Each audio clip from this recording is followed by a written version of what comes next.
Nous poursuivons dans notre exposé. Nous avons été interrompus à cause d'une panne d'électricité, mais qui n'a pas mis long et que l'électricité, heureusement, est revenue. Nous étions donc en train de dire que on voit une filiation en ligne droite partant des souverains Hyksos jusqu'à la 18e dynastie,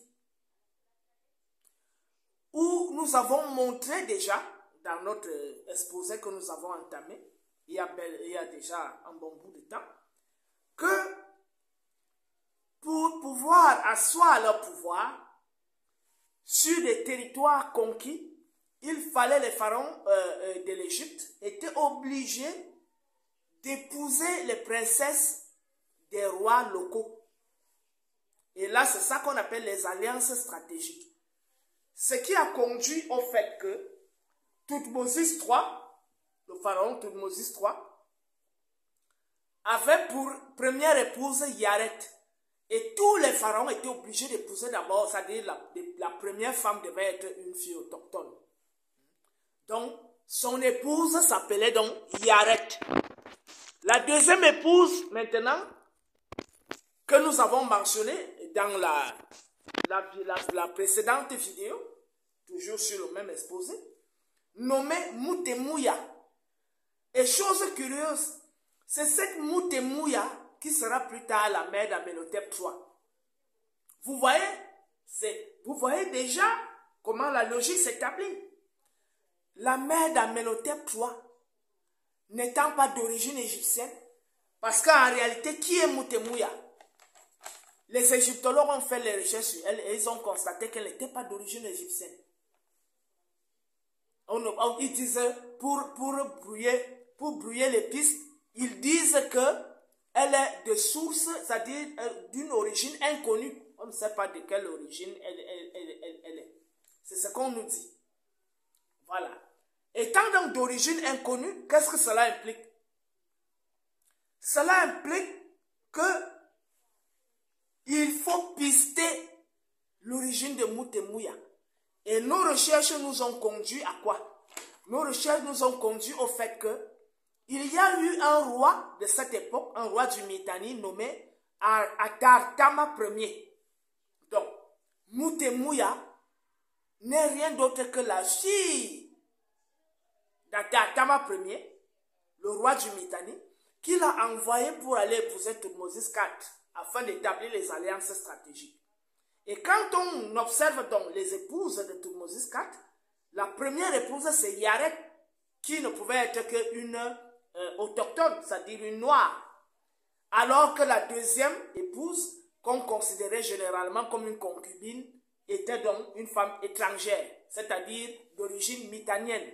Et quand on parle de mitanien, c'est la zone de la Syrie, là, la Syrie, le Liban, la Jordanie, c'est-à-dire des Sémites en réalité.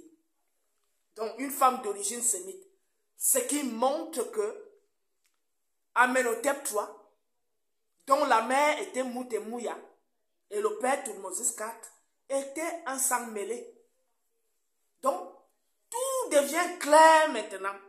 Et on peut comprendre pourquoi au temple d'Amenhotep III à Soleb, on rencontre une inscription faisant mention de Yahweh, qui sera plus tard le Dieu des Hébreux.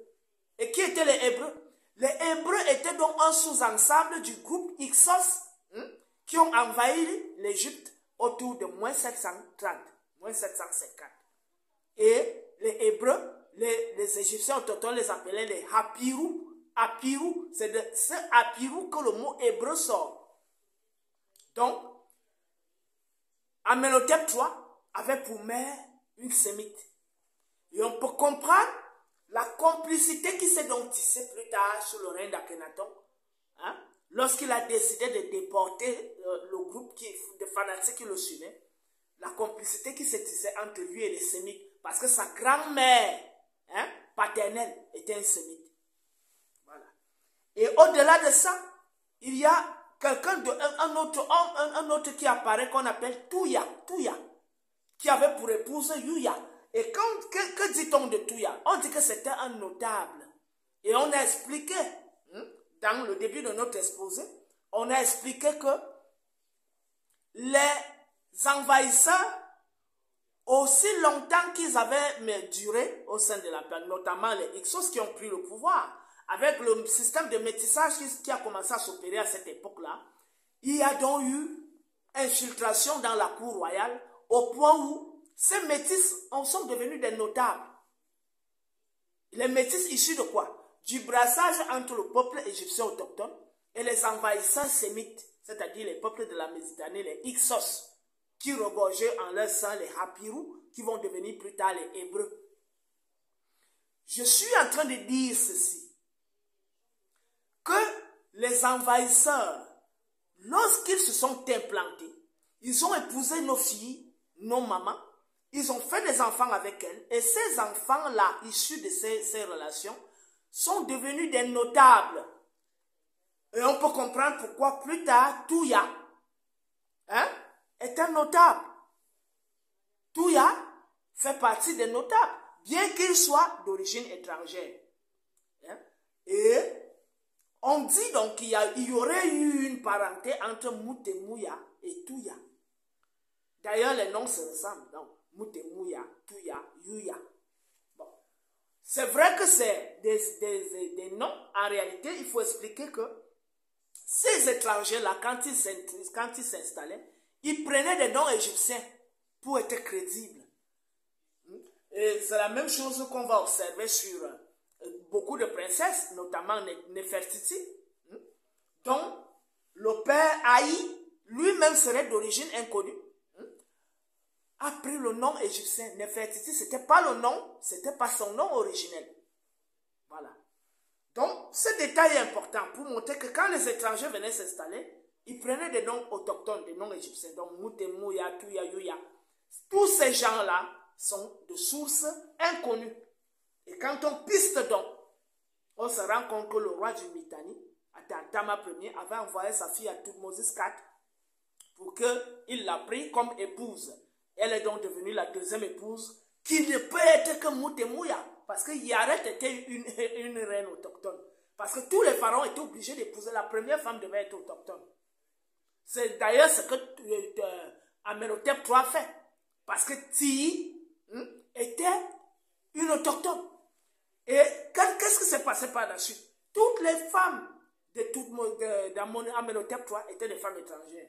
Je vais donc énumérer les noms des femmes de Thutmosis III. La première épouse, c'est bien évidemment la reine Tiyi, qui est autochtone, qui est de sang autochtone. Tiyi, c'est-à-dire noire, elle était noire. Ensuite, il y a Gilukepa, d'origine mitanienne. Ensuite, il y a Tadukepa, d'origine mitanienne. Ensuite, il a épousé une fille du roi babylonien nommé, le seul roi nommé Kadashman Enlil Ier. Kadashman Enlil Ier. Donc, Amenhotep III a épousé la fille de Kadashman Enlil Ier, roi de Babylone.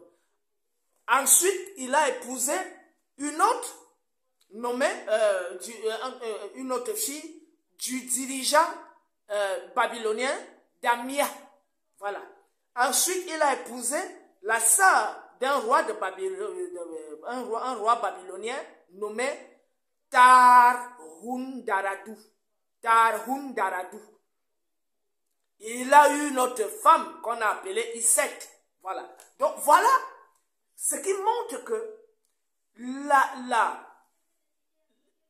la lancée qui part de Thutmosis se poursuit avec Amenhotep. Mais sauf que la particularité entre Thutmosis IV et Amenhotep III, c'est que Thutmosis IV a érigé en roi un enfant issu d'une relation avec une fille étrangère, une princesse étrangère. C'était la grande première. Au lieu que ce fût les enfants de Yaret, on pourrait supposer que Yaret peut-être n'a pas pu avoir d'enfant et que Thutmosis IV était contraint de prendre l'un des fils de la femme étrangère pour faire de lui un roi. Donc notamment Amenhotep III qui va devenir plus tard le père d'Amenhotep IV qui n'est rien d'autre que Akhenaton. Cette habitude d'introduire donc des princesses étrangères au sein de l'Empire a conduit à ce qu'on appelle l'usurpation de pouvoir. Un détail que je dois ajouter, Amenhotep III est mort de quoi? Amenhotep III est mort de lèpre. Donc quand vous lisez les Égyptiens de Manetho, il ne fait que mention de cette histoire des impurs qu'il fallait combattre, qu'il fallait épurer.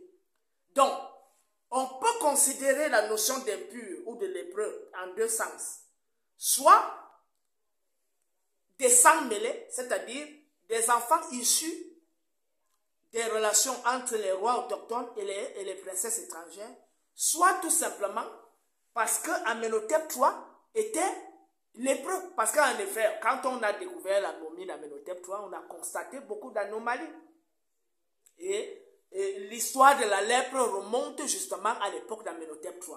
Et nous venons de mentionner que cette fréquentation des femmes étrangères, lui-même Amenhotep III, issu d'une mère étrangère, témoigne la raison pour laquelle, clarifie la raison pour laquelle, dans son temple d'Amon à Soleb, on retrouve le nom Yahou.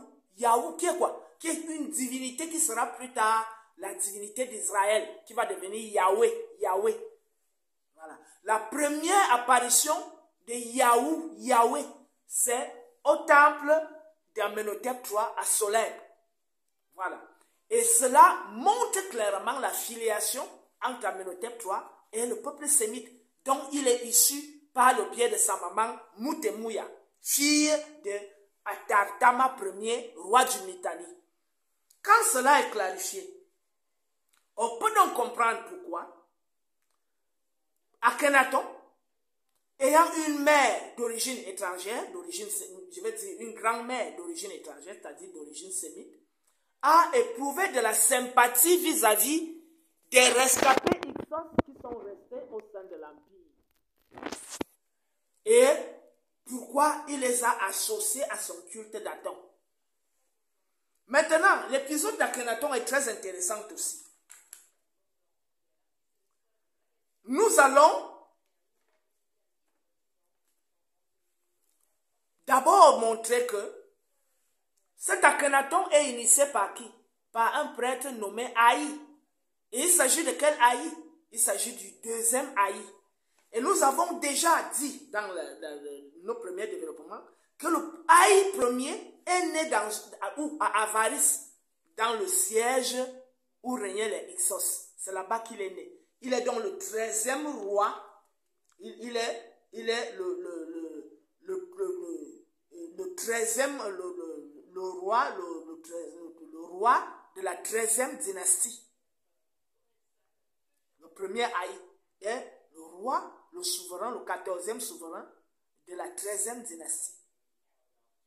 Voilà. Et ce Haï premier est d'origine inconnue. Il aurait donc pu être d'origine sémite. D'autant plus qu'il est né dans la zone où régnaient les Hyksos, les Hekakasot, c'est-à-dire ces sémites-là. Donc tout est clair. Haï premier donc d'origine soit d'influence sémite, soit d'origine sémite. Haï 2, la coïncidence voudrait que lui-même ait une origine inconnue. Voici ce que nous avons découvert. Donc, on nous dit que Haï 2, ou bien on peut aussi l'appeler Égé, Aja, Aya ou Haï. On dit qu'il est le 14e souverain de la 18e dynastie, ayant régné 3 ans. Il ne figure pas sur les tables d'Abydos. Ses origines ne sont pas clairement connues. Il est vraisemblablement le fils de Yuya, prophète de Min, et Touya, ou Touyou, originaire de la région d'Akmin, au nord d'Abydos. Si tel est le cas, il serait le frère de Tiyi Ier, c'est-à-dire la première Tiyi, épouse d'Amenhotep III. Cette théorie s'appuie sur la similarité des titres de Yuya et d'Haï II. Cependant, le titre même attribué à Haï, le père divin, de Père divin ou divin Père. C'est un titre qui a été attribué à ce prêtre. Il était d'abord prêtre avant de devenir pharaon. Il était prêtre sous Akhenaton avant de devenir pharaon. Il y a donc un titre qu'on lui a donné, le Père divin ou divin Père. On dit donc que ce titre-là prête déjà à confusion. Pour l'égyptologue Ludwig Borchardt, ce titre signifie beau-père du roi. Mais pour Otto Schaden, il peut tout aussi bien dire tuteur du roi. Dans le cas de Yuya, les deux spécialistes ont raison puisque ce dernier est bel et bien le beau-père d'Amenhotep III. Donc on dit que Haï est le beau-père de qui? D'Amenhotep III. Voilà. Haï est le beau-père d'Amenhotep III. Ça veut dire que et qu'il le seconde lorsqu'il était jeune. Mais pour Haï II, les égyptologues en majorité lui attribuent la paternité de Nefertiti.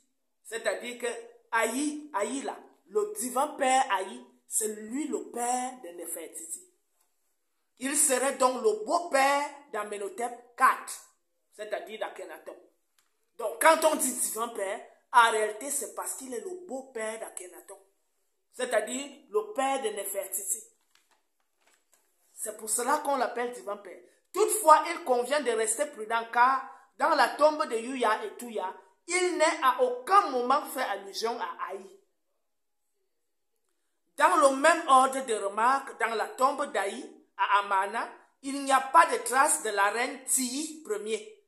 Ce qui est étonnant, s'il s'agit de sa sœur. Voilà. Ça veut dire quoi? Si Haï était vraiment le frère de Tiyi Ier, c'est-à-dire l'épouse d'Amenhotep III, le nom de Haï devait figurer dans la tombe de Tiyi et le nom de Tiyi devait figurer dans la tombe de Haï, qui fut le roi.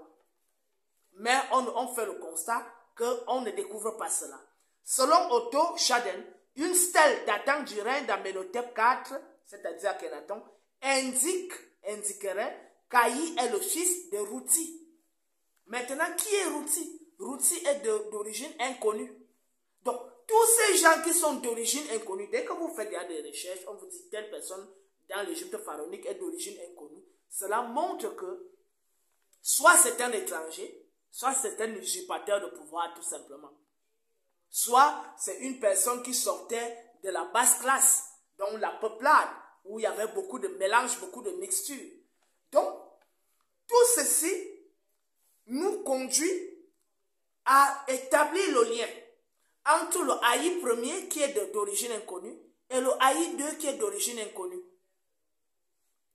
Cela se clarifie, ça montre tout simplement que cette infiltration des Sémites, qui sont plus tard devenus des notables et plus tard des prêtres, a facilité la pénétration des arcanes initiatiques de l'Égypte pharaonique, dans une certaine mesure, parce qu'il n'était pas accepté du côté de la Haute-Égypte, là où le site sacré était le temple d'Amon, de Karnak, dont les prêtres d'Amon, justement, repoussaient tous ces sangs mêlés-là. Il n'y a que la zone de la Basse-Égypte où ils ont été accueillis favorablement. C'est la même chose qui va se passer plus tard avec l'arrivée des Grecs. C'est beaucoup plus la zone de la Basse-Égypte, c'est-à-dire proche de la Méditerranée, qui va accepter, qui va être assimilée, qui va s'assimiler aussi aux Grecs. Alors que la Haute-Égypte a passé le temps à combattre les souverains grecs. Comme je l'ai montré dans les différents exposés que j'ai eu à faire, que vous allez retrouver toujours dans la chaîne. Pour dire donc que Haï, il n'y a que deux Haï. Il n'y a aucun, en dehors des deux Haï, vous allez lire tous les textes, vous allez lire tous les autobiographies, vous allez lire les tablettes d'Abydos, la liste des rois, je ne sais pas, à l'époque de Séti Ier et tout ça. Vous n'allez retrouver que deux Haï qui ont existé de manière officielle en Égypte. Donc Haï Ier et Haï II. Et la chose qu'ils ont de commun, c'est qu'ils sont d'origine inconnue. Haï Ier, on précise même bien qu'il est né là où les Sémites résidaient, à Avaris. Parce que c'était le site que les Hekakasut, les Hyksos là, sont venus occuper.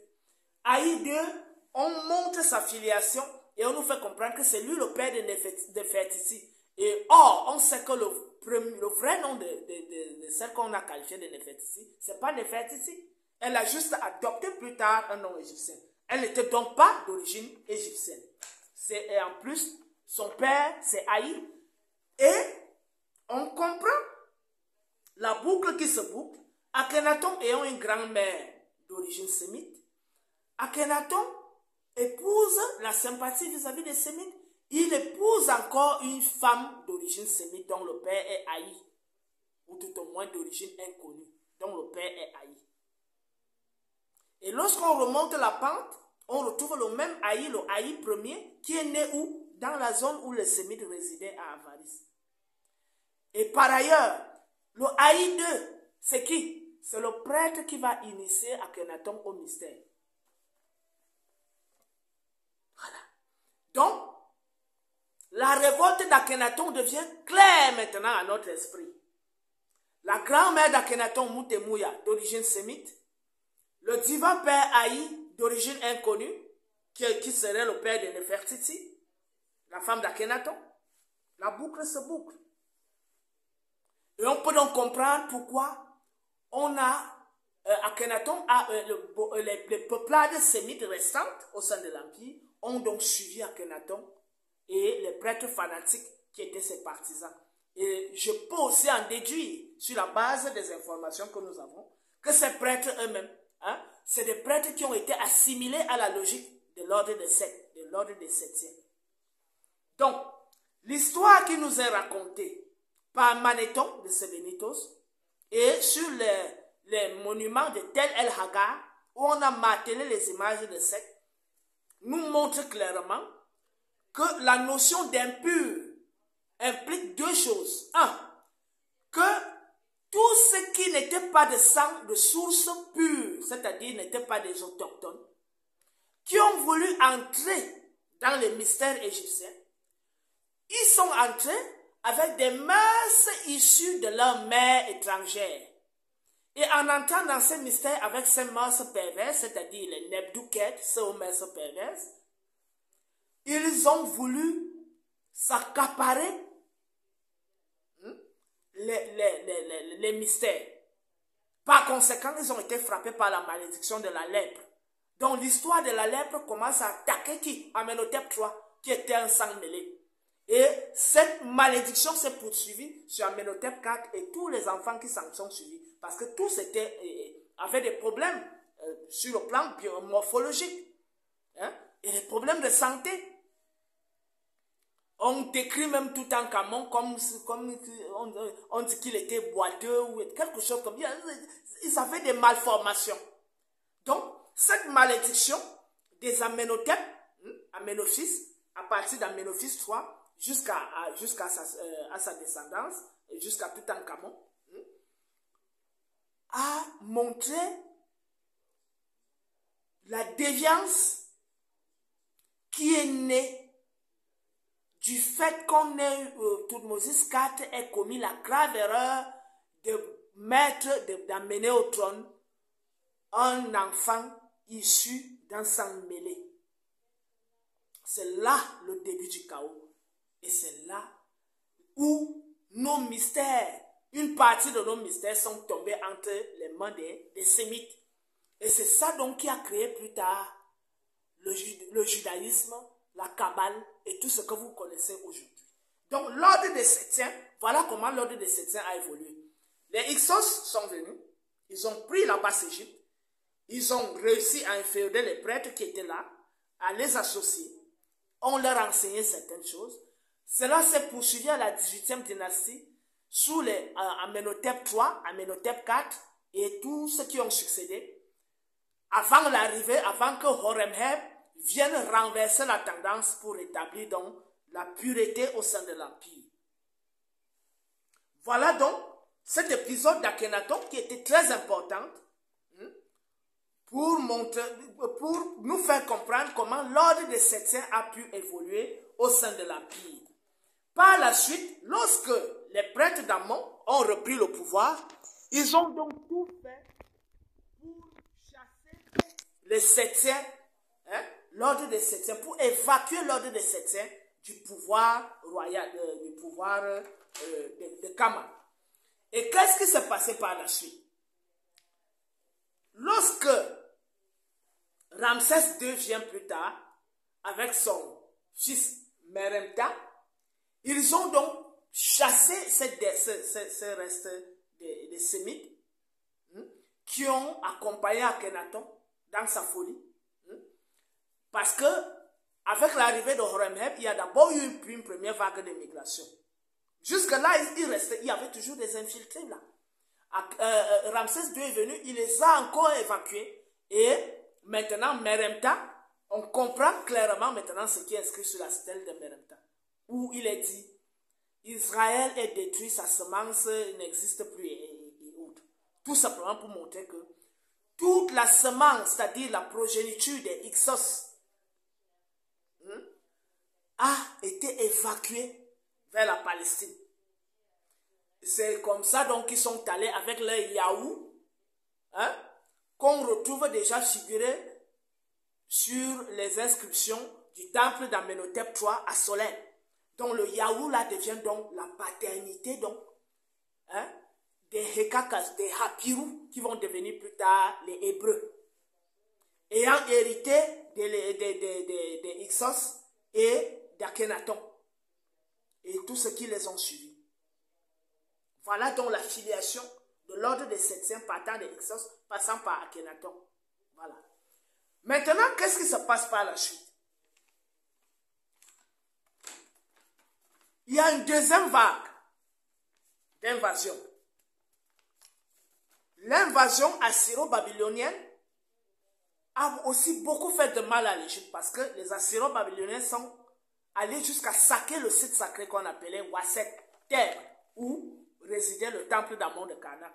D'où les premières vagues de migration donc, de ces grands prêtres vers le cœur de l'Afrique. Donc ils ont reflué vers le cœur de l'Afrique, ils ont quitté la Haute-Égypte, ils ont reflué vers le cœur de l'Afrique, notamment l'Afrique centrale, et certains sont allés vers l'Afrique du Sud, d'autres sont allés vers l'Afrique de l'Ouest, d'autres sont allés vers l'Afrique de l'Est. Donc il y a eu cette migration-là. Donc, lorsque les Assyro-Babyloniens ont attaqué, ont saqué Thèbes, ça a été un grand coup porté au sacré, parce que c'était le cœur du sacré de l'Empire.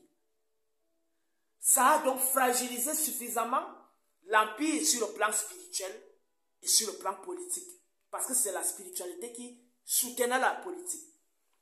La conséquence immédiate, c'était quoi? C'était la naissance du syncrétisme. Donc, où on introduisait déjà les El, les Baal, où on retrouvait les noms des divinités sémites, où les Égyptiens autochtones ont commencé à adopter ces divinités sémites. Parce qu'une crise grave, suite au sac de Thèbes, a favorisé la naissance du syncrétisme. Donc, à partir de moins 630, suite à l'invasion assyro-babylonienne. Bien évidemment, on a déjà commencé à parler d'infiltration culturelle sous le règne Hyksos, mais cette infiltration culturelle n'était pas aussi prononcée et aussi accentuée parce que le site sacré des Thèbes était encore debout et la spiritualité rayonnait encore, elle était encore très puissante et très forte, au point où ces infiltrations ne pouvaient pas être vraiment étendues. Lors donc que les Assyro-Babyloniens ont envahi l'Égypte et ont saqué Thèbes, c'était le début du déclin spirituel de l'Afrique. Ensuite, il y a eu l'invasion grecque.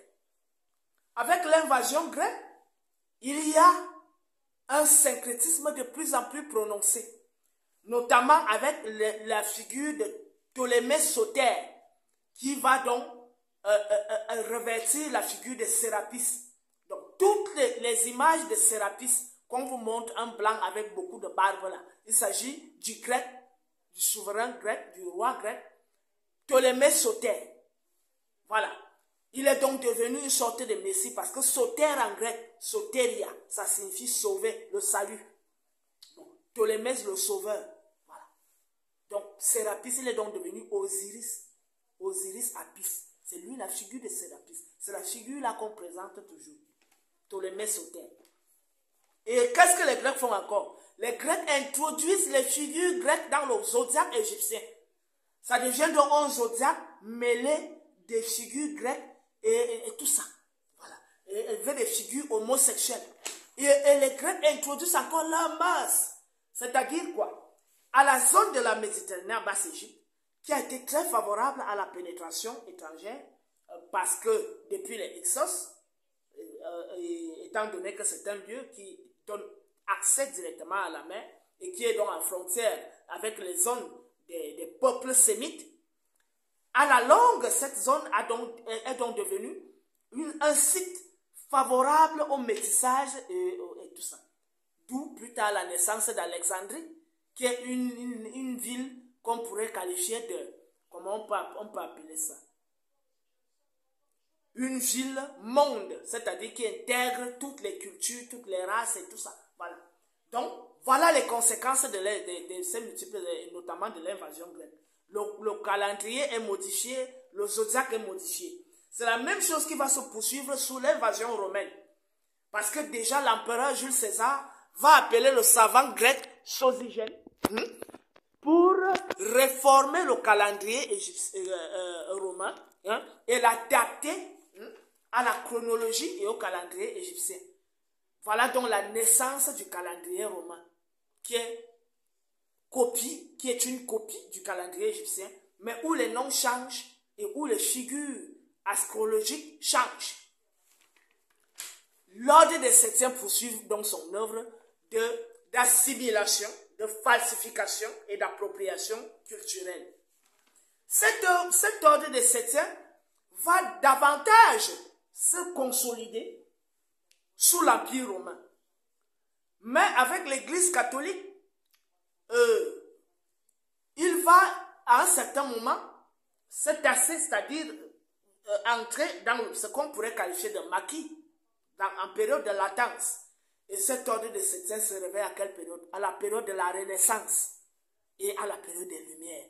D'où la naissance donc des ordres maçonniques. Parce que pendant le Moyen-Âge, comme l'Église catholique, qui n'est rien d'autre qu'un fruit aussi, une conséquence de cet ordre de Septiens, régnait, les alchimistes, les ésotéristes, les mystiques ne pouvaient pas se prononcer ouvertement parce que c'est l'Église catholique qui était maîtresse.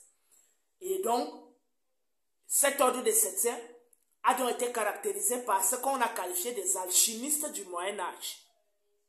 Les alchimistes du Moyen-Âge. Bien évidemment, ces alchimistes occidentaux ont hérité directement de la culture arabe, lesquels arabes eux-mêmes, sémites d'origine, ont volé les papyrus égyptiens pour s'en approprier et dire que c'est eux qui ont créé la chimie, alchimia. Voilà. Donc, cette alchimia héritée des Arabes qui ont pillé les papyrus égyptiens, lesquels Arabes eux-mêmes d'origine sémite, telle que la filiation biblique le montre même déjà, parce que Abraham, Ismaël, Isaac, tout est clair. Donc, voilà donc ce brassage qui se constitue. Et lors de la Renaissance occidentale et la période des Lumières, naissent donc des mouvements maçonniques et rosicruciens. Ces mouvements maçonniques vont donc se consolider pendant 3 siècles pour donc réussir à s'étendre et à s'implanter partout dans le monde par le biais de l'impérialisme occidental. Et cet impérialisme est favorisé par la découverte de la poudre à canon grâce aux Arabes, qu'ils eux-mêmes l'ont volée en Égypte, laquelle poudre à canon était utilisée dans les mystères d'Osiris. Mais comme ils ont vu que quelque chose explose, ils ont dit, ah, on peut faire de ceci une arme farouche. Et donc, ils ont utilisé donc cela pour fabriquer les canons, lesquels canons les ont servis dans leur conquête pour étendre donc leur pouvoir. Et c'est ainsi donc qu'ils ont étendu leur vision du monde. La raison pour laquelle, pendant 3 siècles, la franc-maçonnerie, les mouvements rosicruciens se sont installés confortablement en Afrique, en Asie, notamment en Corée du Sud, aux Philippines, en Australie, partout dans le monde. Ils ont même tenté ça en Chine, mais ça n'a pas réussi. Ils ont tenté en Inde, ça n'a pas réussi. Ils ont tenté au Japon au début, ça n'a pas réussi, mais avec le temps, ils ont réussi à infiltrer le Japon, au point où aujourd'hui le Japon est inféodé par les lobbies maçonniques. Donc, la dernière phase, donc, après avoir donc assis leur pouvoir par le biais de la colonisation, l'impérialisme, ils ont donc voulu imposer leur ordre mondial avec des idées comme les approches des penseurs comme Feuerbach, où l'homme est le centre de tout, des penseurs comme Nietzsche, où il faut évacuer la morale et tous les principes qui pourraient faire réel la justice, la vérité et l'harmonie, ou avec des penseurs comme Jean-Paul Sartre, où l'homme est maître de lui-même, et plus tard avec des penseurs postmodernes, tels que les Michel Foucault, Gilles Deleuze, tous homosexuels, qui vont donc préparer le terrain pour imposer l'ordre mondial septien. C'est ce que nous sommes en train de vivre actuellement. C'est tout un processus qui part de la période Hyksos en passant par la période amanienne, c'est-à-dire la 18e dynastie, sous les Amenhotep, notamment à partir d'Amenhotep III, en passant par l'invasion assyro-babylonienne qui a déstructuré le socle spirituel négro-africain, notamment à Thèbes, où résidait le temple d'Amon de Karnak. Et plus tard, l'invasion grecque qui a commencé donc à changer, à faire muter les symboles traditionnels négro-africains au sein de l'empire de Kama, et plus tard l'empire romain. Et voilà, c'est comme ça qu'ils ont donc dénaturé cette spiritualité négro-africaine originelle pour s'approprier essentiellement ce qui les intéressait pour leur hégémonie. Après avoir donc montré cela, nous portons immédiatement vers le troisième point qui est la conception septième de l'univers. Comment est-ce que les septiens conçoivent l'univers? D'après eux, l'univers est régi par une force neutre. Cette force neutre est inintelligente, c'est-à-dire cette force n'est pas intelligente. Elle est aveugle et désordonnée.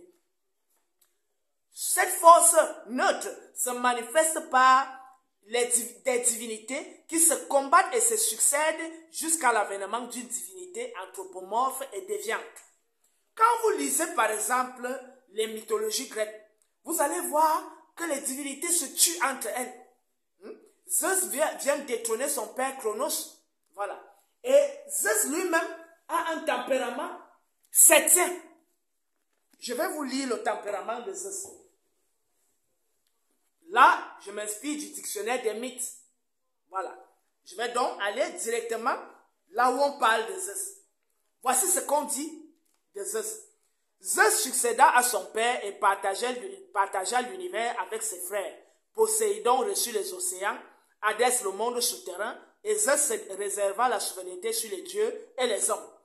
Le maître de l'Olympe fut doté d'un tempérament ardent qui se manifesta très tôt. Sa mère lui ayant interdit de se marier, il entra dans une violente colère et menaça de la violer. Rhea se changea en serpent pour lui échapper. Il en fit autant et s'unit à elle. Il s'unit à qui? À sa mère. Voilà. Vous voyez ça? Bon. Qu'est-ce qui se passe par la suite?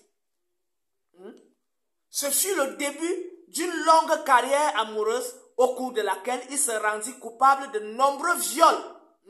Voilà. Ses conquêtes amoureuses firent de lui le père d'un grand nombre de dieux, demi-dieux, déesses. Et suivez très bien. Ses conquêtes amoureuses firent de lui le père d'un grand nombre de dieux, demi-dieux, déesses, nymphes, héros et rois. Sa première compagne fut Métis. La raison, fille d'Océan et de Thétis. Il prépara le breuvage grâce auquel Chronos rendit les dieux qu'il avait dévorés. Bon, maintenant je vais évoluer là où Zeus fait quelque chose de bizarre. Il y a quelque chose de bizarre que Zeus fait, notamment avec Ganymède. Voilà. On dit ici que Zeus tomba amoureux d'un jeune homme nommé Ganymède et il le retira pour s'unir à lui et le mit au ciel. Voilà. Donc Zeus, non seulement c'est un violeur, un brigand qui tue les gens, qui tue tout sur son passage, qui foudroie tout sur son passage, mais en plus c'est un bisexuel, un homosexuel, un bisexuel. Donc exactement comme Seth, c'est-à-dire la figure qui avait été adoptée par les Hyksos, les Hekakasut, notamment Seth et Apophis, c'est les mêmes caractéristiques qu'on retrouve en Zeus. Une divinité colérique qui foudroie tout sur son passage. Et curieusement, la troisième divinité, c'est qui? C'est Yahweh. Yahweh. Donc, lisez pour connaître la nature de Yahweh, il faut aller lire la Bible. Un Dieu colérique, sanguinaire, qui aime boire le sang, qui aime verser le sang, qui aime qu'on lui fasse des sacrifices de sang, où on égorge, on lui verse le sang pour qu'il boive ce sang-là. Il encourage son peuple à tuer, à manger la chair et à boire le sang. Il encourage son peuple à arracher les terres. Et ce Dieu, il est quoi? Éternel des armées, un Dieu jaloux. Vous voyez autant de choses, autant de... Vraiment, qui montrent les atrocités de ces trois divinités que sont Seth, qui n'est rien d'autre que l'autre figure d'Apophis, Zeus et Yahweh, qui sont donc les grandes divinités qui ont été adoptées par qui? Par l'ordre des Septiens, notamment les francs-maçons, les rosicruciens. C'est pour cela que tous se réclament de la tradition judéo-chrétienne, c'est-à-dire de la tradition sémite, c'est-à-dire Babylone, les Hyksos et tout ça. Et c'est pour ça qu'ils ont adopté les rites qui ont été élaborés par eux, qui ne sont donc rien d'autre que des contrefaçons de la spiritualité originelle de nos ancêtres. Des contrefaçons, des falsifications, des déformations. Voilà donc les trois divinités majeures que les Septiens ont adoptées. Je reprends Seth, qui n'est rien d'autre que l'autre figure d'Apophis, Zeus et Yahweh, Elohim. Voilà donc les figures que les Septiens ont adoptées, les figures divines que ces Septiens ont adoptées. Et ces Septiens, leur attitude n'est qu'à l'image de ces trois divinités que nous venons de mentionner. C'est-à-dire la domination, la violence, le chaos, je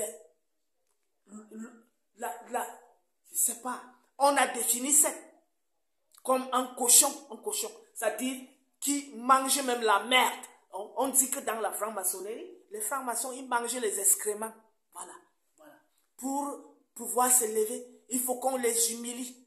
Voilà. On doit les sodomiser. Ils doivent manger les excréments. Ils doivent manger les clitoris des jeunes filles. Ils doivent boire le sang des vierges. Voilà les pratiques de ces gars-là. C'est-à-dire les mœurs de Seth, de Zeus et de Yahweh. Voilà. Quand on a dit ça, on évolue au quatrième point. Quelle est donc la logique septienne? Cette logique septienne veut que le monde soit régi par la force, la ruse et la manipulation mentale. Je reprends. La logique septienne voudrait que le monde soit régi par la force, la ruse et la manipulation mentale. Quand on lit les aventures de Seth et Horus dans le papyrus Chester Beatty, on découvre la nature belliqueuse, rusée et manipulatrice de la divinité Seth. Seth va même jusqu'à vouloir manipuler le panthéon, les grands dieux, le collège des dieux, qui siège pour trancher le litige entre Seth et Horus. Il va jusqu'à vouloir les manipuler. Donc c'est un manipulateur. Il utilise la ruse. Il se transforme en ceci. Et en plus, j'ai oublié de mentionner une chose, c'est que Seth est aussi mentionné comme un violeur. Voilà. Il a voulu même violer Isis. Heureusement que Isis, grâce à sa haute magie, a réussi à lui échapper. Donc, Seth est autant violeur que Zeus, autant que Yahweh. Voilà. Donc, après avoir montré que la logique septienne veut que le monde soit régi par la force, c'est-à-dire la phallocratie, la démesure, la violence, la ruse. Donc, quand tu le dépasses, il devient comme un doux agneau. Il cherche toujours un moyen, là où tu vas baisser la garde, pour t'assommer, pour t'allumer le coup fatal. C'est ça la ruse.